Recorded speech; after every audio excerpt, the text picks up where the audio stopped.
Hello, YouTube.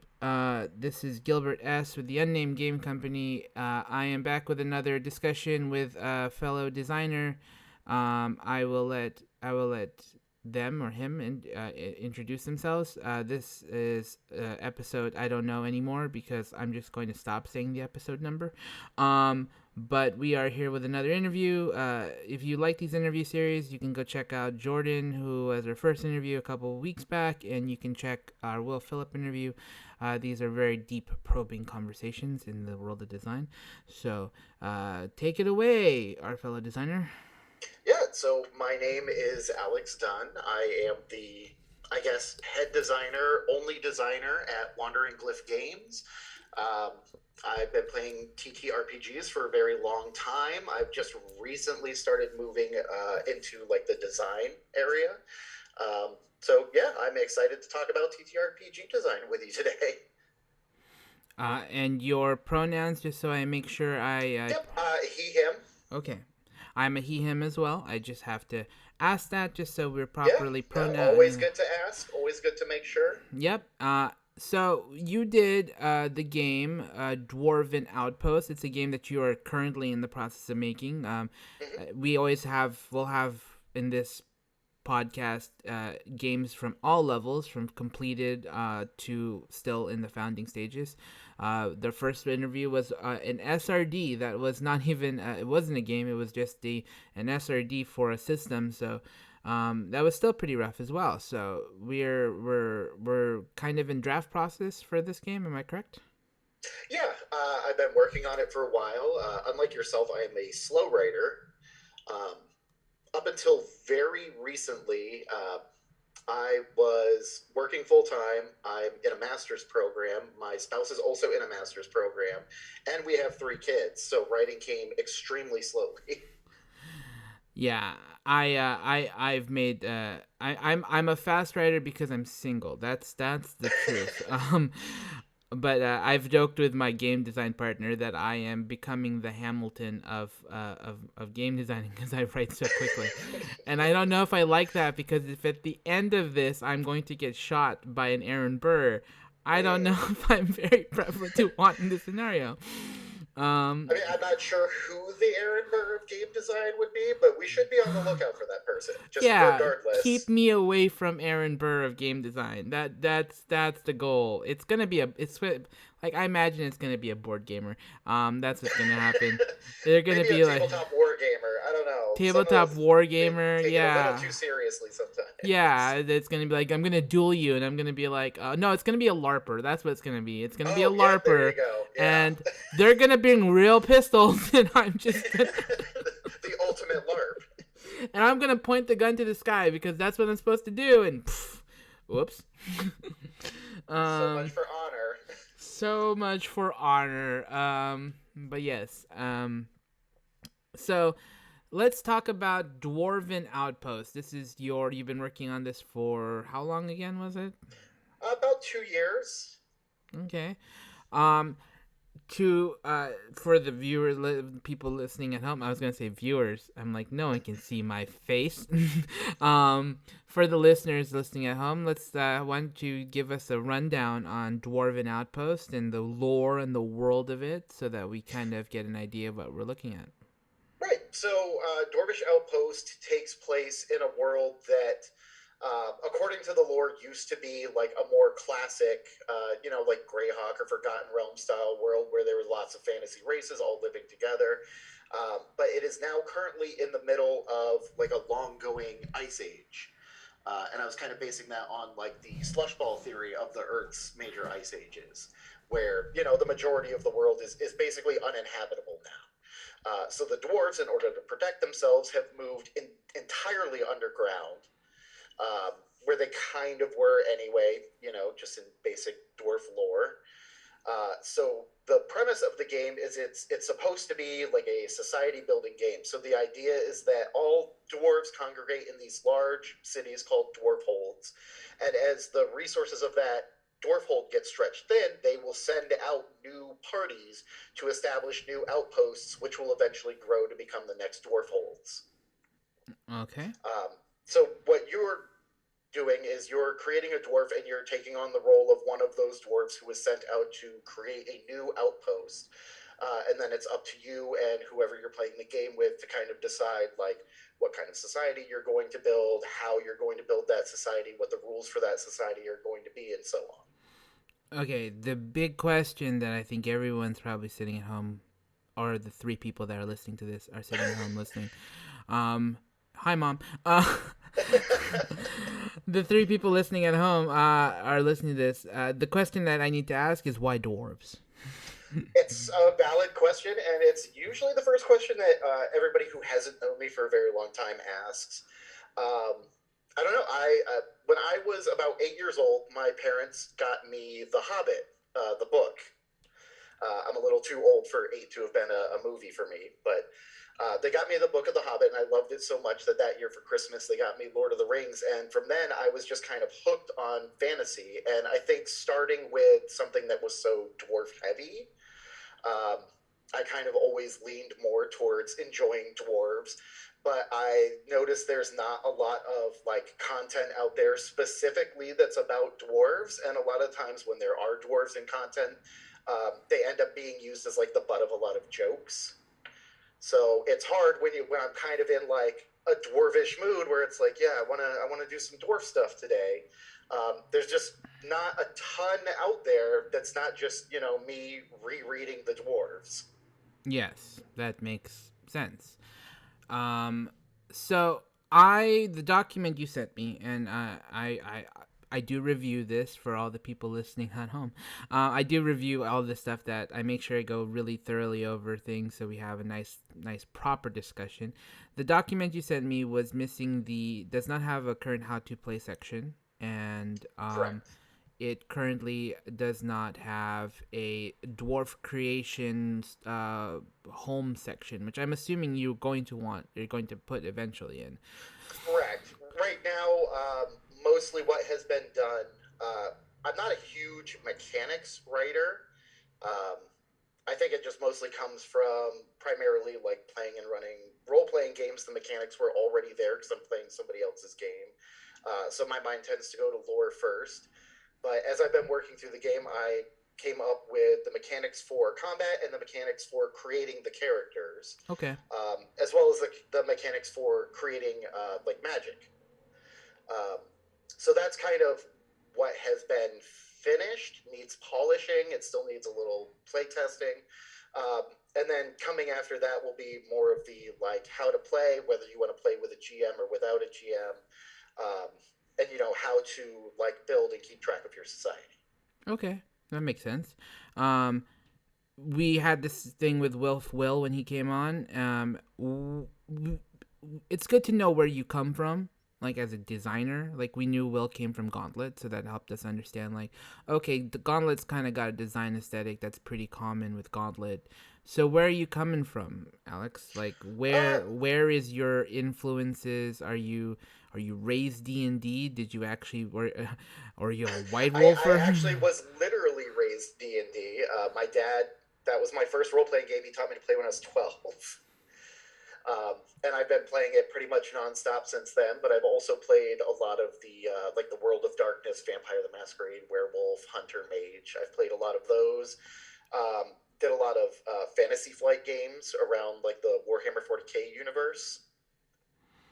Okay, that's it. That's interesting because you're playing very mechanics heavy games, Right, and and then you're reading through this. It's very like we're not gonna be very mechanics heavy, um, correct. but it feels like there's parts of it where you still have a foot in the old world where you're like, well, here's some mechanics because I do know character creation and making these characters, but it also feels like you kind of want to meld the a story focused gaming with more of with some of those fantasy like those mechanics games that you're probably very comfortable with.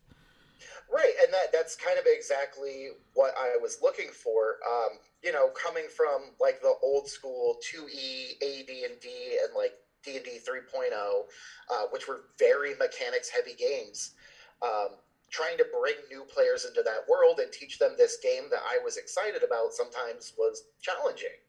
Um, And I'm sure you know as well as I do, and I'm sure everybody else knows as well as I do, that when you're trying to teach someone to play a new game, it really slows down the gameplay. When every 20 seconds somebody has to ask, well, which die do I roll for this? What do I do? What do I roll? Um, but Yeah. it's part of the learning curve. But I wanted to try and reduce that as much as possible. But like you said, I come from a mechanics heavy background, so I can't not write mechanics. Yeah, I think that, and I think the greatest challenge for the people who decide that they're going to straddle that line and they're going to be a story based RPG designer and they want to be a mechanics based RPG designer is making them work together. I think there's been only a handful of games that can really say honestly that they're able to do it right, because there's so many, like, they're either way too much on one side or they're way too much on the other. Like, you've seen, I think you've probably played it, and where you've seen a story game that has mechanics, but the mechanics are like clunky and they don't really match and they don't really fit well. Or you've seen very like mechanics games that don't really have very good, like, story elements and player agency. And that's like, and it goes, when you're trying to do both, it can be very tough, and it's admirable that you're trying, and I'm not trying to say, yeah.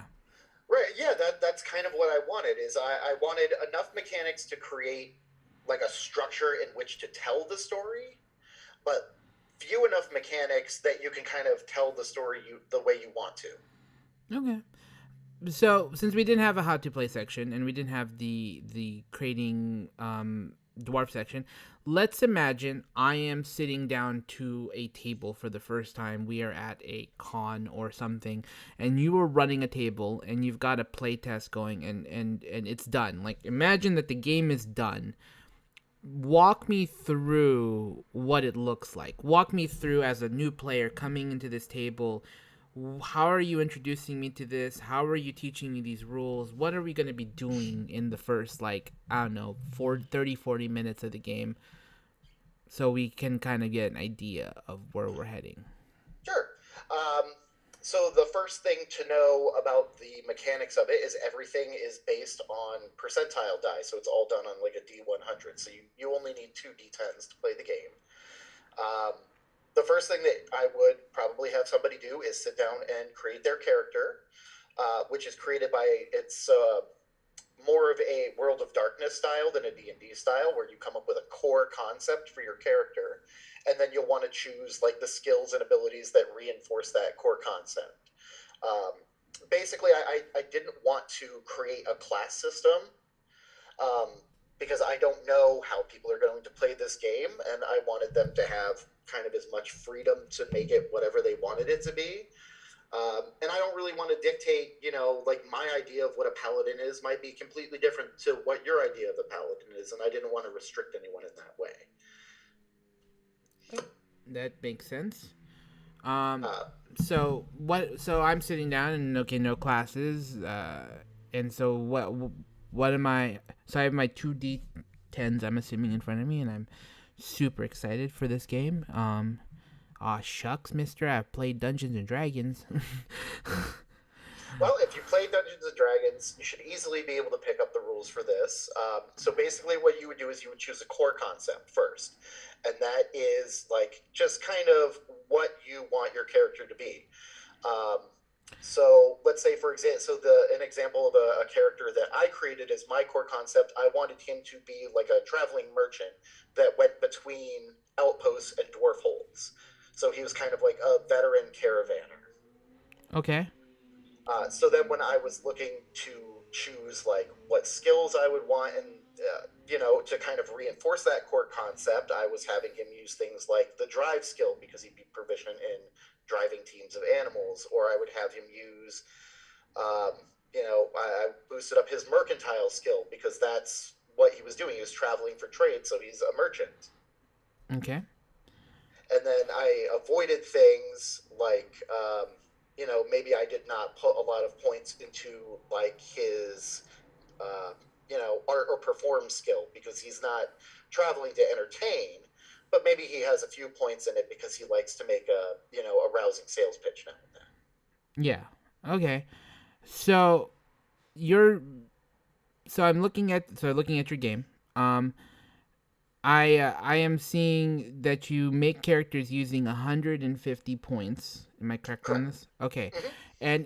and buying points and skills is a 1-for-1 shot, right? Correct. Yeah. So if you're purchasing a skill, you can see if you have the character sheet in front of you. There's the gray skill, which is just kind of your basic starting level for any dwarf. Um, so even if you don't put any points into the stealth skill, you still have a chance to succeed at a stealth roll if you need to make one. The only exception to that being magic. Magic is something that you actively have to learn. Okay, so these grade numbers mean on your character sheet, these grade numbers are the base levels. Am I correct? Correct. Yeah. Okay. So everybody, regardless of how many points they put into it, will have at least 5 in their acrobatic skill. Okay. I'm mostly looking between 5 and 10 points. Mathematically, you have to roll below this. Am I correct?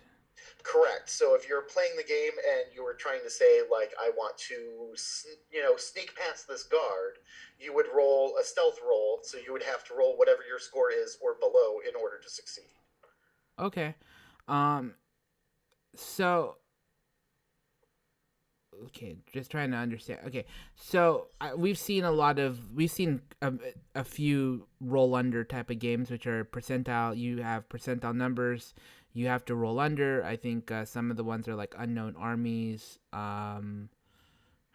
Palladium, I believe, are some of those game systems. So I so what's most important when I'm trying to build this? How should I split my 150 points if I'm a newbie? Like I'm trying to figure out, since I'm not really aware of your system, I'm not really aware of Mm-hmm. like what's important, like how many skills should I be trying to do mathematically? I mean, really, it all depends on I guess, the type of group that you're with and the type of game that you're looking to play. It's not D&D where you're going to end up in combat at some point. Combat is a part of the game. There are rules for it. It's possible. It's also possible to skip it entirely and never use it.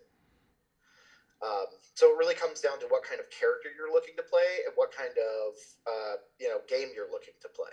Okay. Assuming for a second I'm building a character and I have 150 points, starting at 10, and I pick if I pick only the ones that are 10 and 10, so the highest number possible. Uh, I put in say 30 to 40, say 30 points each, so I'm at about 80. I'm at 40 for each one. Mathematically, that gives me like 5 skills I could possibly build into. Is that considered something you commonly see, or I've seen a mix. I think because my playtesters kind of wanted to challenge the system. So I've had one player who just tried to kind of even themselves out as much as possible and kind of be like a jack of all trades. I had players that really stuck to their core concept and they said, I'm playing a traveling merchant. I'm really only going to take the traveling merchant stuff and like maybe put some points into skills that could also help out but aren't as important. And then I had one player who was like, I want to play a mage. I'm going to put as many points as I can into magic and I'm just going to min max it. okay? And is min maxing something you see in this game frequently, or is it they I have? think it would be less common in this game. But something like what he did, where he wants to be a mage, I mean, magic could really work in any facet of a life where you're just trying to survive and thrive. So his magic doesn't necessarily have to be combat oriented magic. Um, Whereas, like, if somebody were to try and min max themselves as like a classic fighter, where they really only went after the combat skills, they certainly could.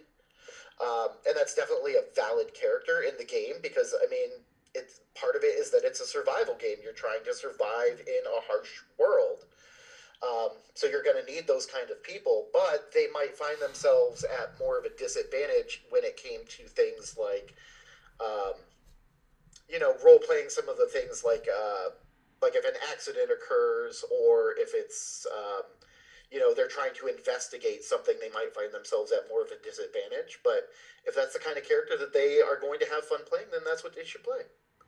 Okay. And why did you decide the numbers were going to be 10 and 5? That's a pretty large gap to try to bridge if you're can roll up to 100, am I correct? You can go up to 90. Yeah. So you can roll up to 100, but you can Right. skill up to 90. So considering that there's that huge gap, and there's normally like I normally see a lot of things start at like 25 or 50. So what was the decision to go with 10 and 5 rather than the 25 or 30 I've seen in other games? So I wanted to start it intentionally low to give people more of an opportunity to kind of place their skill points where they wanted to. Okay. Um, the reason it's kind of divided between 10 and 5 is the skills that I chose to have at 10 are skills that would be more basic to anyone in the society, whereas the skills at 5 are things that people would maybe more have to actively seek out. Okay. So starting player, so let's just say I'm gonna build a blacksmith style character. I have 150 points. I feel like he's a very stout individual. I'm gonna boost his health up to 50. That's 25 points. Am I correct so far? Mm-hmm. Yep. Okay, so I have 125 points left. Crafting is very important to him, so he's gonna take 40 points and go up to 50 in crafting. That leaves me with something like 85 points left. Right. Yep, 85. We need some melee capabilities, so I'm going to put him at, 20 points on that. I'm going to put him up to, 20 points there. And I'm going to put him as 20 points in unarmed. So that's another 40. So I have 45 points left. And then I think I'm just going to put the remainder in like survival. So he'd have 50 in survival and 50 in crafting, 30 in. Okay, so I can see that those numbers are fairly pretty balanced. There's a higher possibility of failure if you're in those low numbers, but Right. I'm assuming you're aiming more for a higher difficulty class, because I didn't see very many thing on bonuses or unless you want to get a specialty skill. Of course, I did see those. There are specialties and bonuses for people who are wondering at home. There is special abilities and there's special things you can take as powers, sort of, to sort of enhance. Like I think there was a thing that says you're really good at drinking or something, I believe. Right. Yeah. The drink till you drop ability. So Which is meant to give you a bonus on your carouse skill. carouse. Okay, so that does seem fairly balanced, but it does look like you're leaning more towards higher failure rates rather than higher success rates. Am I misunderstanding? Am I looking at this correctly? It could be early in the game. Okay. Just because, you're at the beginning, basically you're a level 1 character, even though this game does not use a leveling system. But the thing about it is that as you go through the game, it's easy to accumulate more character points, which are kind of your experience. Okay. And any time that you are not actively in an event, you can spend those character points at any time. So you may complete an event and gain 5 character points, and you can immediately stick those wherever you want. So you're going to be constantly accumulating more points to put into those skills as time goes on, rather than a game that uses like a level-based system where you accumulate the XP, and then after a longer period of time, you're finally able to spend it or level up. Okay, so how do we gain character points? CP? Yep, so you gain character points by completing events. So if you are running a game where there's a GM in the game who's running the story, the GM would create and choose those events. If you're running a GM-less game, there's an event table, which you can roll on randomly. The suggestion is to roll at least 3 or to have every player in the group roll for one event. And then those events will inform you of what's happening. Once you've completed that event, you gain character points based on the difficulty that you rolled for that event. Okay. So say you passed through like a difficulty 5 event, every single character would gain 5 points from that. Okay, and are these events dictated by the roll tables that I was looking at, or are they created by the players themselves? The kind of basis of it is dictated by the roll table. So you'll have something like, if you roll a 31 or 35, the roll table says that's accidents happen. And then the description for that is basically some sort of accident has occurred within the outpost, and you're dealing with the repercussions of that accident. So it's telling you an accident happened, but it's up to the players to decide what did a building collapse? Did a sinkhole open up? Is it just something as dumb as like a cart turned over and you just have to pick stuff up? Would you mind if I see that? Let's see. Is it still sharing on my screen? Yeah, Yes, it is. the event table should still be Okay, sharing. so let's just roll through it. Let's try to figure. I want to kind of see how this plays out, so I can kind of know how you're imagining the system. I am going to. I roll a 64. All Another right. outpost is gone. Right. Right. So what that is implying is that there was another outpost that maybe you were in contact with or aware of at some point, and now it's just not answering. Okay. So the players have to decide what to do about that. Okay. So I roll this. Now we're sitting around the table. There's no GM, so this is a GM-less, or it could be a GM-less game if the players so decide. So I roll a 64, and now I have I have now rolled this event, right? Mm-hmm. Okay. So walk me through, what do we do next? How do we define the event as players? All right. So the next thing that you would have to do, which is not a part of this table, is you would roll the difficulty for that event, which is just a 1 through 10.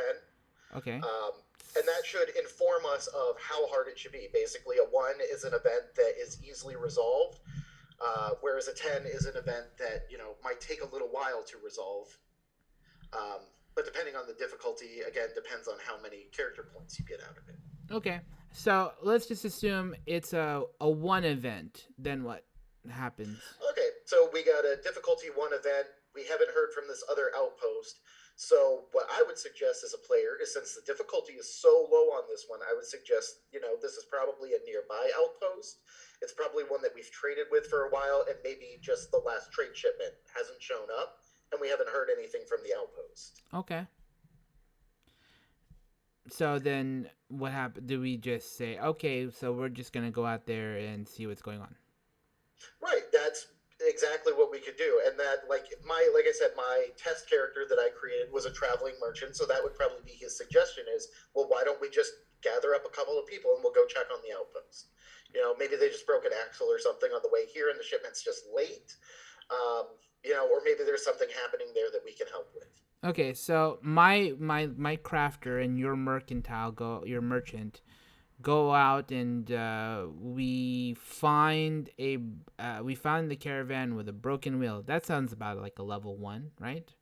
Right, yeah, a pretty easy fix. We just have to help them get back on their way. There's nothing wrong at the outpost. They just had a common breakdown. Okay.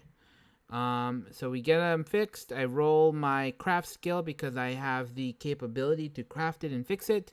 I get a 40, which is below my number, and it fixes. I'm assuming that's how that works? Right, exactly. Basically, that assumes that you took the requisite amount of time, you had the right tools with you, and you were able to fix what was wrong with the cart, and we've got them moving again. Okay, and now you and I have solved this, and we both get 1 character point apiece. Right, exactly. Okay, so that's the basic. Okay, so let's now flip it and rewind it, and let's go back to this again. We're now at the beginning, and we're just assuming that the last moment didn't happen. I roll it again. We roll another outpost is gone. This time we roll a 10. Okay, so this would be something that would be demanding or challenging. So what would be suggested here is that maybe it's not just, we've missed one shipment, maybe we should see what's going on. Maybe this time what happened is, a scout from our outpost came back and said, I went to the other outpost, it's just not there anymore. Okay, but as a player, that's something you suggest as a player. But as the player, the other player in the game, because there's just two of us right now, I can say I don't know. I like the idea that it's an outpost on the other side of the world, like super far away from us. That would, And that's also, yeah, I like that too. and then Because that would be the same thing. That would much more increase the difficulty because obviously it's going to be harder and more dangerous for us to get to. yes, and I like to think it's like they're, and because this is open world building, I like to say, oh, maybe it's one of the there's two divides. There's the southern and the northern, and in order for us to get to the southern, we actually have to go above land. Yeah, which would also, like as discussed, that would be an extremely dangerous proposition because we know that the world above us is basically unlivable.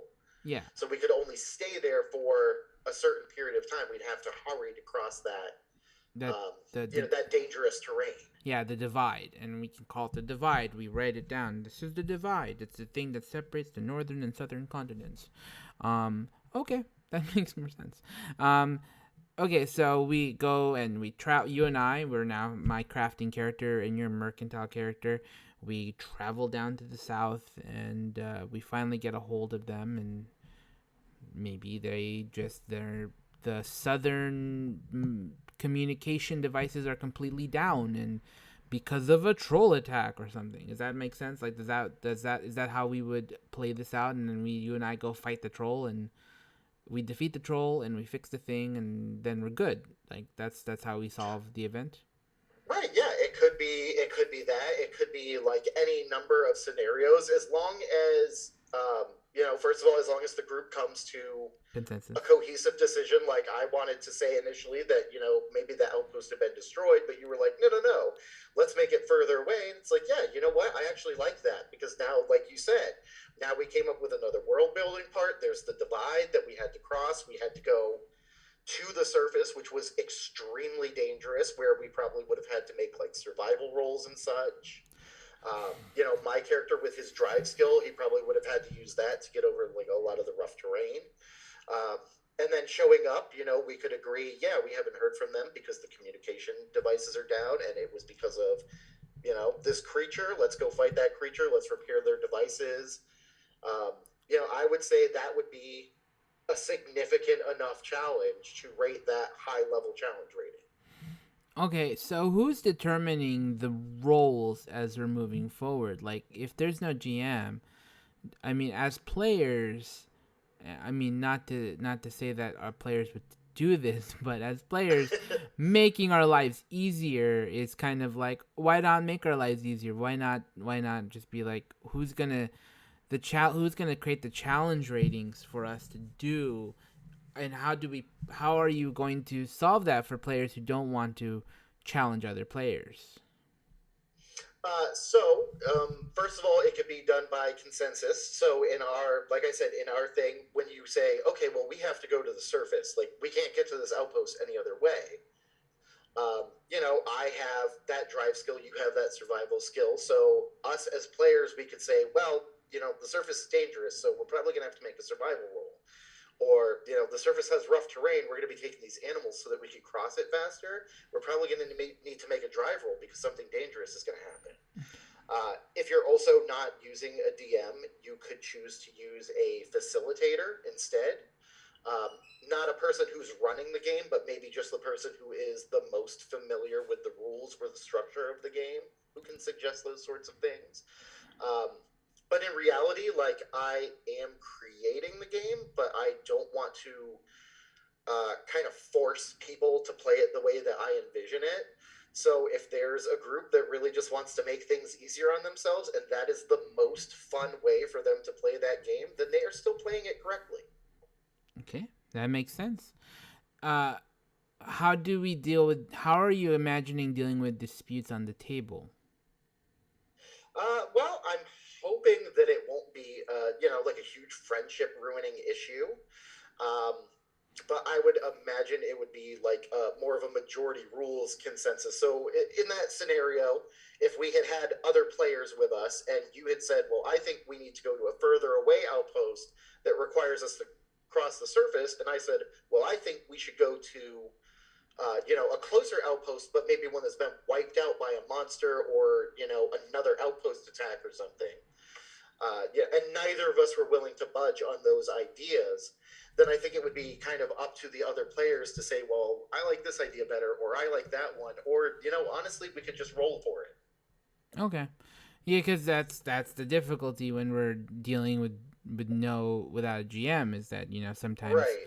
we see conflicts happen where somebody's like, well, shouldn't you roll survival for this? And the person's like, no, I just think my survival's high enough where I can just kind of skip over it. And you're kind of like, that doesn't seem fair because we all rolled survival. And I think that's always the tricky thing with, like, that's the reason a lot of games that are considered collaborative are very, very narrative and not very mechanic, because like, and that's always, I think, another one of the many challenges about trying to straddle that line is that how do we Where do you break it? Where do you break the narrative to put the mechanics in? yeah, especially for, and then because narrative doesn't, if you're narrative, like we're narrative making narrative decisions, a lot of this can be decided with like, oh, we can just sort of go over it. But the problem with adding the mechanic element to it is that you create referee capability, which is like, well, someone has to determine if that thing works or not.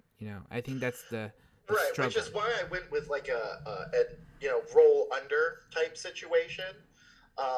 Is because I didn't want somebody to have to be like, okay, well, I rolled a 20. What the hell does that mean? Yeah. I wanted them to be able to say, I have a crafting skill of 50. I rolled a 40 to repair that cartwheel. I repaired that cartwheel. Yeah, which makes sense. The question will be is, I think I can also imagine that there's some players that are going to be like, I'm closer or further away from that number, and that should also determine how well the success also goes. I think some people might even look at it that way. Yeah, there's ways to do that, and there's ways to like if you're doing an opposed check, that's kind of how it works. So if you're trying to sneak past me and I'm trying to not let anyone sneak past, you're rolling your stealth versus my perception or my awareness. And basically, whichever one of us has the bigger gap between our roll and our skill is the winner. Yeah, okay. That makes a lot of sense. I did see that in there, and thank you for bringing that up. That helps people understand. Out there are 2 listeners now? Probably 2 listeners. One of them dropped off. Yeah, the joke is that we start with 4 people and then we end up with only 1 by the end. Hi, Mom. Just Mom. We have fun on this podcast. I'm having fun. Yeah. So it sounds it's interesting because like it's trying to see how you're trying to make I mean, what I'm looking at is you have a pretty robust combat skill system, and then you have this narrative, like collaborative. We're gonna do this together, and like I'm wondering like, I wonder how that's gonna play out on a table and like with random strangers, because it's not that the majority, and I firmly believe the majority of TTRPG players are good. Right. I think most of us end up like, I'm very fortunate that I am in a good group of players. We don't argue a lot. We just generally have fun. And they're the ones that have been helping me playtest my game. Yeah, that's great. You have that, by the way, because there's people probably listening to this who are designers, the 2 of you. The the 2 of you who are listening are probably listening to this going like, I don't have a group. Right. Because that's 90% of the battle for a lot of us who are designers, which is like, well, I mean, like once you kind of get out of like that school age where everybody starts to have real responsibilities that don't just neatly line up with everybody else's. That's when you run into that problem of like, hey guys, are we gonna play this Saturday? I can't. I gotta go do this. Okay, well let's reschedule for this day. And which is why it's a perfectly good reason to try to have kids. So Right. you can have them Yeah, play exactly. I'm test. just waiting for them to get a little bit older so I can teach them this. Would your kids like to play Dwarvish Outpost? And it'll be like, no, Dad, no. And it'd be like, you wanted I to heard a bunch play, of yeses. you wanted to play you when you were 12. No, okay.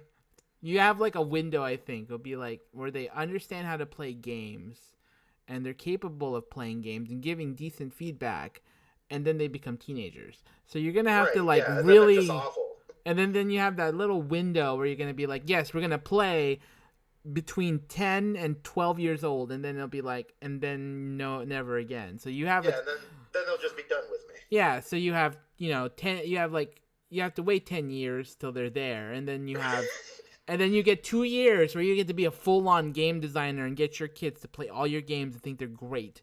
I think there's easier ways to get playtesters, Yeah, but there's probably less time-consuming ways to do it, but we all have our plans, man. I'm playing a long game here. Yeah, and I mean the fact is that maybe just paying a playtester would be a lot easier than trying to raise children to be playtesters.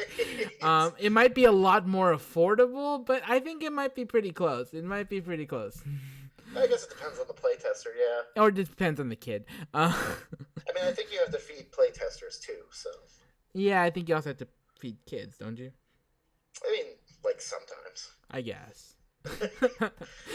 At least every other day, or so I'm told. Yeah, you just have to, pour water on them and give them fish and give them food in the tank, right? I mean, I don't have kids. Yeah, you just leave out like a bowl of goldfish and you hook them up to an IV. Yeah, I don't know anything about children. I don't have them myself, so I mean, I'm just assuming what you're telling me is law. Like, this is like how I'm supposed to raise children, which is an IV of goldfish crackers. Yeah. Swim down, goldfish. No, you're not swimming. Goldfish crackers don't swim. I don't understand why this isn't working. It's not going into their veins. What's up with this?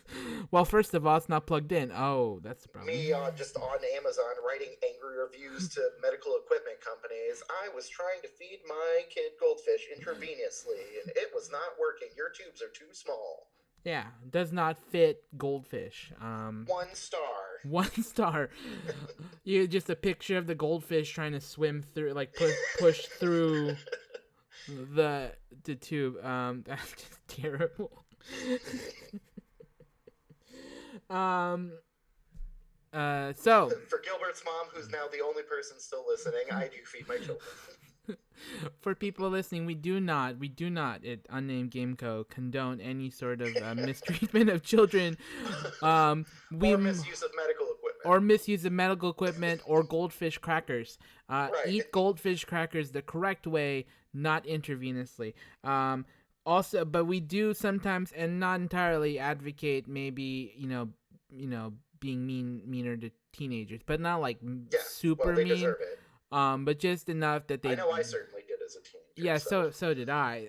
And I'm not saying abusive mean, but more of a well, you're not starvation or anything, but it's kind of a reality check kind of mean. Yeah, maybe if you just hit them with a slingshot and like a ball of rubber bands, like slingshot, ball of rubber bands. It's not that painful. It's just don't leave a bruise. Just don't leave a bruise, or just you leave a bruise, but you leave it in a weird like spot on their forehead, because then that's more embarrassing to try to explain why you have a round ball on your forehead. Again, we do not condone this. We do not condone violence. The Unnamed Game Company is making a joke. I was raised with Filipino parents, and they love to use their sandal to whip my butt around, and I do not envy, do not think children. That's not something I would wish upon my enemies. Well, maybe 1 or 2 of my enemies. But overall, please keep your chunkless to yourself. Yeah, you know who you are if you're listening. So, Dwarven, back to dwarves. We took a really dark turn there. Yeah. So back to dwarves. So yes, we are So it's interesting how you decided that we're going to create a world where I'm going to take out all the races on the planet, and then I'm just gonna leave dwarves around, just because they're underground. Right. So it's not even necessarily that they are gone. It's just that dwarves don't have any more contact with them. They've been separated by their own choice. They chose to close the doors to their fortresses and their underground cities and not look back. 96 is expedition to the surface. 97 is war.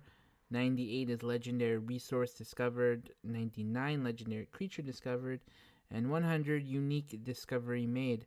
There's no why is there no role for we see sunshine?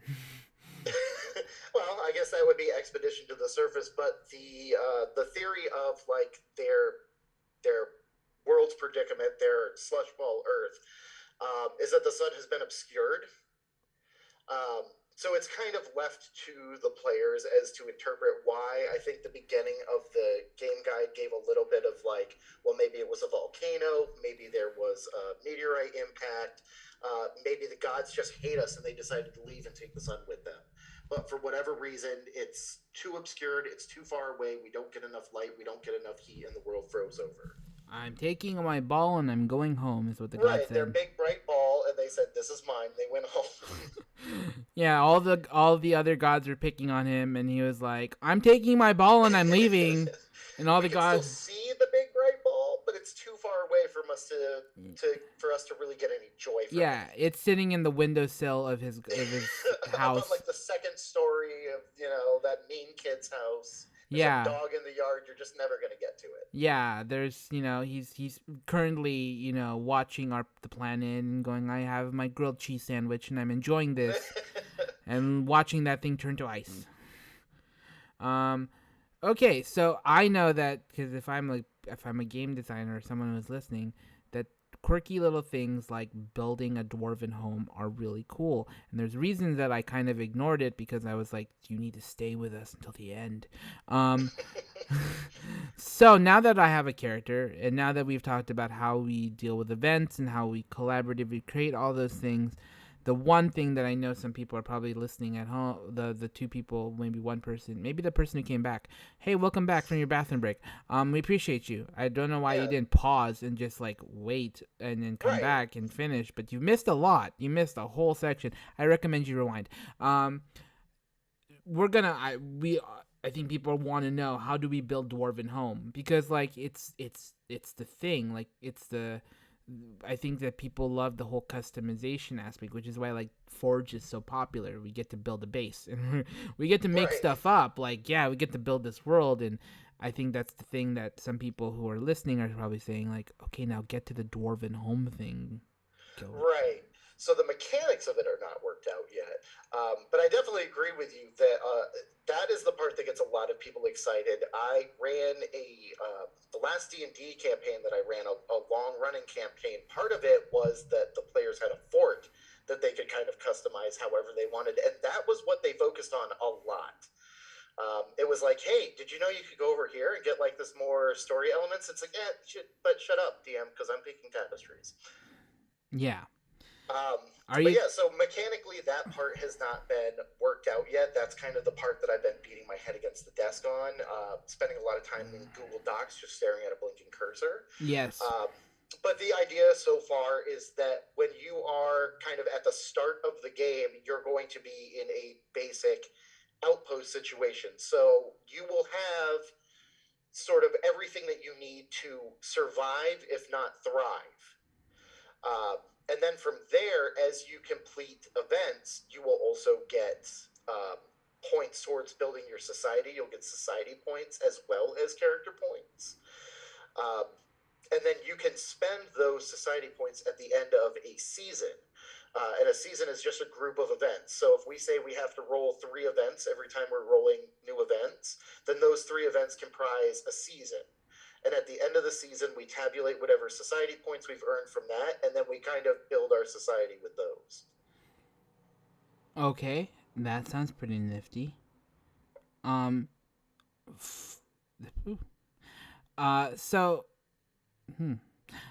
I like the idea of those season points. That sounds really cool. But for me, looking at something with like season points, and this is just a personal and thing, is I look at that and go, that's the a non-violent game sounds far more interesting. A non-violence game, a non-combat oriented game sounds far more interesting because it then becomes a game about like living in community, trying to survive against a very brutal environment. And like for me, as like I was looking at this going, I like the combat stuff, but I think there's so much cooler things. And I'm like, okay, and Right.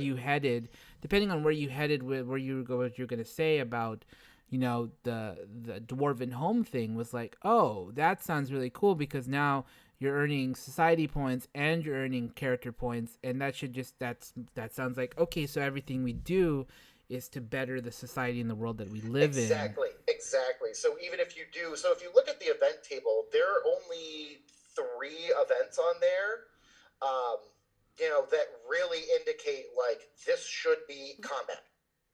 So you have the horde attack, the horror attack, and the war Yeah, are really the only things that are like these are probably going to be combat, but they don't necessarily have to be. yeah, I mean, you could use diplomacy to avert a war. All the war event is just another outpost where a city, for some reason, has declared war on you.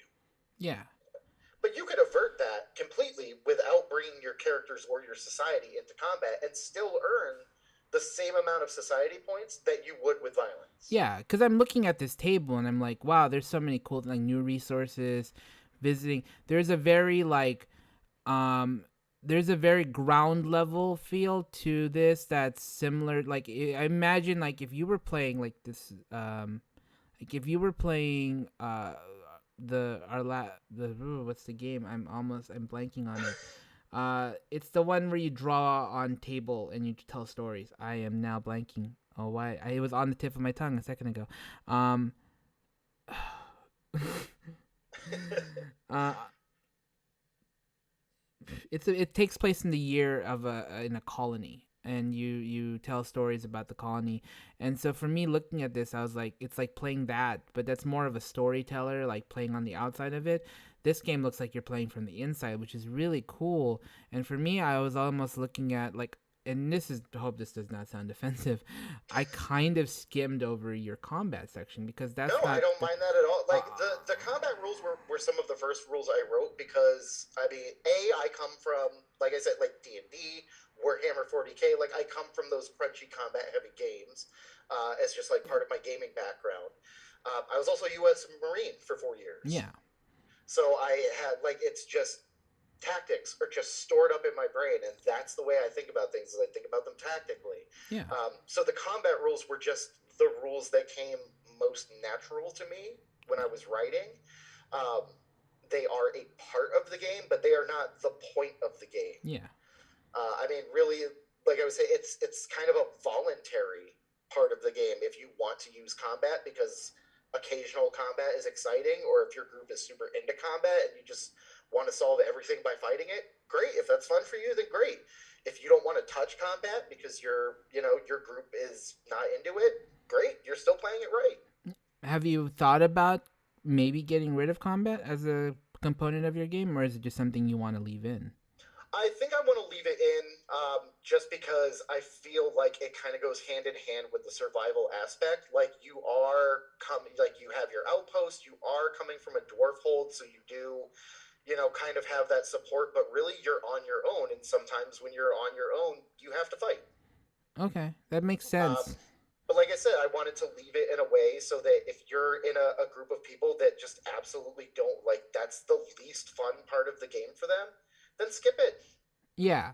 The thing that like kind of throws me off about the way like is that your combat system's a little bit more robust and a little bit more built out for a very narrative game. So it was like it feels like when you're reading it, and this is just from a perspective of reading it, that combat is far more important because there's so much more, you have so much more written in it.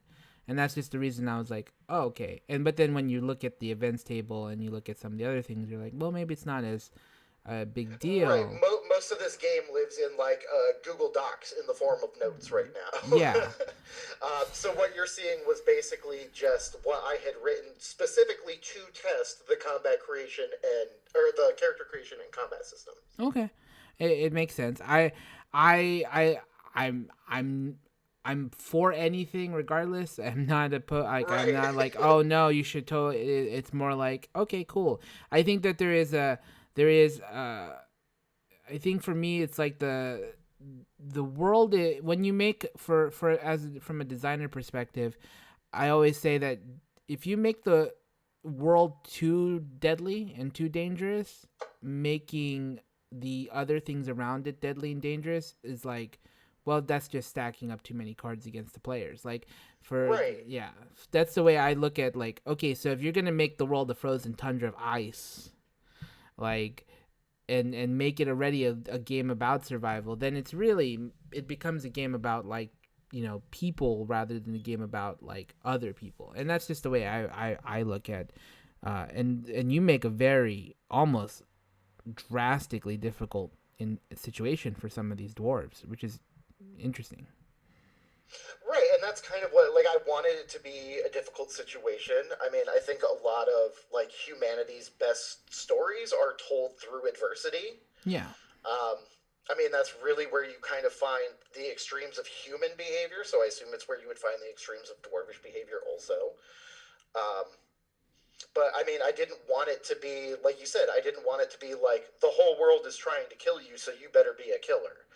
Um, Really, I wanted it to be a game where it's about creating a shared story and working together and working to build that society and trying to make it the best that you can. Um, but some people get bored when they don't get to swing an axe at things. Yeah.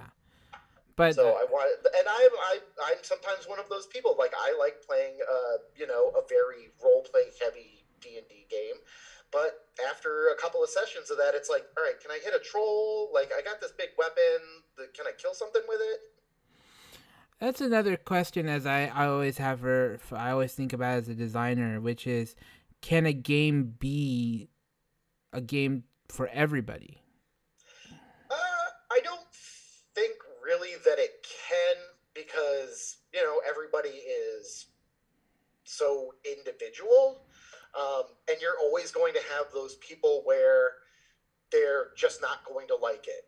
It could be because they're overcritical. It could just be because it's not for them. Like not everybody likes dwarves. If you don't like dwarves, you're not going to glance at this game. You're going to see that it's all about creating dwarves, and you're going to move on to the next game, and that's fine. Not everything is built for everybody, but I just wanted it to appeal to as many people as possible, at least. Or at least be appealing enough that maybe somebody will just steal the rule set and repackage it with, humans. Yeah. I think that there's a lot of like great potential for this game. I'm really excited to see what it could end up becoming in the future. Um, I do think that like I do would really want to see where this is when you get to the dwarven home thing. Like I like the idea of that the SP, the society points, because I imagine it would be really cool to have like a section in the book where you could like pay that to get all these cool upgrades. Like, oh, we're Right, getting exactly. Like new you could homes. upgrade your defensive capabilities, or you could upgrade your farming capabilities. Um, and really, the only reason that I even wanted to create the SP in the first place is just to give people a mechanical way to say that their society is getting better. Um, like I might come up with the idea of saying, well, my dwarves heat their city by pumping lava around in metal tubes. I'm not an engineer. I don't know if that's dangerous or not. But somebody that's even less engineering minded than me might come up with a different way, or somebody that's more engineering minded than me might come up with a better way. So I just wanted that to be kind of a mechanically, if people don't have an actual cemented idea of what is improving their society, they can at least say that it's improved. Yeah. Would you consider creating like a dwarven home character sheet where they would be able to put it in skills and other things like you have it in your regular Yes, character sheet? that is in the works. It's you. So when you play the game, each person will have their own like Dwarvish Outpost character sheet for their character specifically, and then the group will have a society sheet for their outpost. Okay, that sounds pretty cool. That's pretty exciting. Are you gonna add more like? Is the plan eventually to also be able to do like really crazy customization for your dwarves and, like hairstyles and really deep lore about the different like things to do, or is that something you're looking to do in the future too? So there was some stuff written in about the way dwarves like style their hair, their beard, the way that they view like gender or sexuality, which is essentially, like we're all trying to survive the world, live your life. Yeah. If you say you're transgender, I'm just going to believe you and I'm going to accept you as whatever you tell me that you are. Yeah. Because you're trying to survive. Who has time to be a bigot? Yeah, 100%. I mean, really, like in real life, why would you spend your time that way? But honestly, in real life, how do people have time to be bigots? I mean, yes, like I'm trying to survive in actuality. Yeah, like the world is trying to eat us alive half the time. Why are we trying? Why do you have time for this? I don't have time to police anybody else's like social constructs. So yeah, you do you. Okay, I gotta get up at 4 a.m. We got too many things going on. It doesn't matter to me if my neighbors are married and they're both men. I have to go to work. Like them being happy with each other does not affect me. Yeah, 100%. All right. Was there anything else we wanted to talk about while we are here, or anything you want to talk about? Yeah. I mean, I was just excited to do this interview. It was really fun to talk to not only somebody who wanted to hear me ramble about the game, but also somebody who was a game designer, so that we were kind of able to, go through the basics. You were able to give me some ideas that I can take moving forward. And it's also nice to just hear somebody else say that they're excited to see what comes next. Yeah, I think that there's a lot of like good meat you have already built. I think that like I can imagine that you may have like another, considering how your timeline, how you where you are now, might have like another 1 or 2 years before you get this up all the way full. But in 2 years, I hope maybe you'll have a follow-up interview and we'll talk about the completed version of this game, and we'll get to talk about your release and your Kickstarter, however you're going to be doing it. That's pretty gosh darn exciting. I mean, it's not really about trying to get it out fast. It's about trying to get out the project that you loved. And regardless of what that is, at the end of the day, we're all just trying to design something that we really like and we want to have people play it. And that's always sort of the goal. Right, and that's exactly, like, I'm not trying to get this out because it's like, ho, this is going to be my get rich quick, like, I'm going to be the next millionaire off the back of this game about dwarves. I'm just trying to make something that I'm happy for, that I would be excited to play. Because, when you're a designer or a writer, like, your first customer is you. Yeah. And that's our philosophy as well in the Unnamed, which is we're going to design what we like, and if people don't like it, that's not something we can control. Right, yeah, this game is not going to be for everybody. I'm sure that the day it gets released, there's going to be a new subreddit that tears it apart. Yeah, I mean... but I'm not on Reddit, so I won't see it. So I would be happy to have a subreddit tear my game apart, because it means that's you have like the mark of making it, is you that have people have to tear you apart. You have a visceral enough reaction that you need to tear my game apart. I'm like, oh, I've made it. And we're none of it, and I think a lot of people are like, oh, you're trying to make... I'm like, we don't think we're gonna make money. Like, it would be nice for us if somebody wanted to give me millions of dollars to play this game, I'm not gonna say no to it. Yeah, I'm just not expecting it. I think Caradwin and I always talk about how, like, yeah, it would be nice that we could live off of our gaming company, but don't quit our day job. Right, yeah, I would be super excited to make this my day job, but it's not likely. Yeah. So I'm just trying to make something that I'm going to be happy with, that I can share with other people. and I not be embarrassed by the work that I turned out. 100%, and that's what it comes down to, is that we want to make a game that we both enjoy. And I think we've had some designers on here that are like, they are happy to just design to be designed. So we'll need to see the other side of it at some point and see the designers that want to design to make, like, who are in it to make a living, like that have already jumped into the void. And so if you're one of those designers out there and you want to be interviewed and you want to talk about jumping into the void and wanting to try to make it, that's impressive. I'm happy to just work my day job. I write a lot, but I'm just quite content to That's not. what I do at my day job. They don't know it though. Yeah, just if you're boss, if you're listening at this, we work hard. We Yeah. are 100% not writing underneath our desks. Right. Mom, no snitching. Yeah, mom, no snitching either. But yeah, how can we find projects of yours? How can we find you? How can we Twitter you or whatever? I am an old man. I do not know these things. So I am on Twitter at Wandering Glyph. I'm on most places as either Wandering Glyph or Wandering Glyph Games. So I am on Twitter, Ko-Fi, Patreon. I am on ArtStation also because I also do art. You can find those links. They will be below. Wandering Glyph will send them to me later, so I can make sure that when this eventually does go live, you could find Wandering Glyph, and you could support them and learn about their games. And if you're really excited for Wonder Home, for the Dwarven Home game. Sorry, my brain malfunctioned there for a second. That's I wish I had created Wander Home. Yeah, Dwarven Home. The game is immaculate. It is a great game. Yeah. Sorry. It's Sunday, and I'm preparing to get up at 4:00 in the morning tomorrow. I'm starting a new routine. So I dread 4 a.m. But I've been doing. I need to get back to it. And so, anyways, if you want to support and learn more about Dwarven Outpost, you can find Alex on the Twitter, and if you, is there a way for?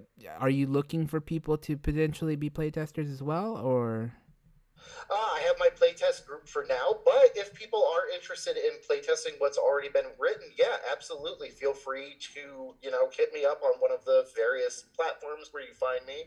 I'll make sure to send you over my link tree so that everybody just has kind of everywhere that they can spot me. Yeah, if you're interested in playtesting, I will absolutely send you playtest documents as long as you send me back your thoughts. That sounds awesome. All right. Well, if for the 0 people now listening, Mom had to go to bed. Maybe the dog is like, maybe the podcast is still rolling and the dog is like wondering what the humans are saying. What's up, dog?